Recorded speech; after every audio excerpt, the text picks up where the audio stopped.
So what you see in front of you here is in fact the entire Chinese language.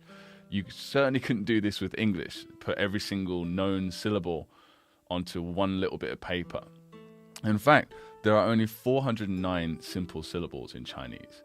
Different words, essentially, different sounding words.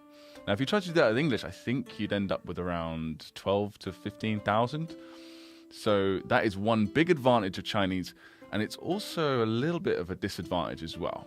Exactly what disadvantage that is, I'll explain in just a second.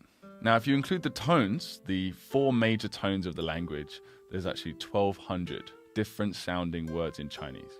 It uses 25 out of 26 letters of the alphabet. The one that it doesn't use is the letter V, which actually is replaced with what we call the umlaut U, the U sound, which we're going to get into later on. What exactly is the advantage and disadvantage of having such a small amount of pronunciations? Well, the advantage would be there's not that much to learn. Right? This course is fairly short, and you're going to pretty much learn every single thing you need to know about Chinese pronunciation.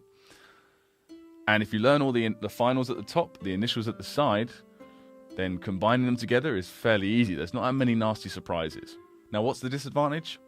Well, having so few pronunciations means that there's a lot of what we call homophones. Homophones are words that sound exactly the same but mean something completely different. So like we have a few of those in English, like red, the color, versus red, the past tense of read. But in Chinese, there's a lot.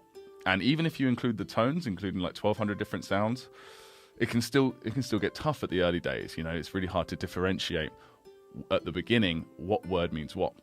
Which is why, coincidentally, characters are so important, even in the early days. They help mentally separate all these similar sounds. But don't have to worry about that right now. That's going to be in a later course. Right now, let's just purely focus on the pinyin and pronunciation part. Another thing you should know about pinyin is that it is not English. It looks like English, it uses our alphabet, but it is not. There's a lot of spellings in pinyin that people want to pronounce one way, but it's actually pronounced a completely different way. That's why it's important to take a course like this and actually get a really detailed instruction on how to pronounce all the different spellings. So all of the ones you see before you, please don't rely on your instinct and pronounce them that way. People do that, they end up with bad habits that are really hard to get rid of. But don't worry, we're going to go through every single one of these in due course.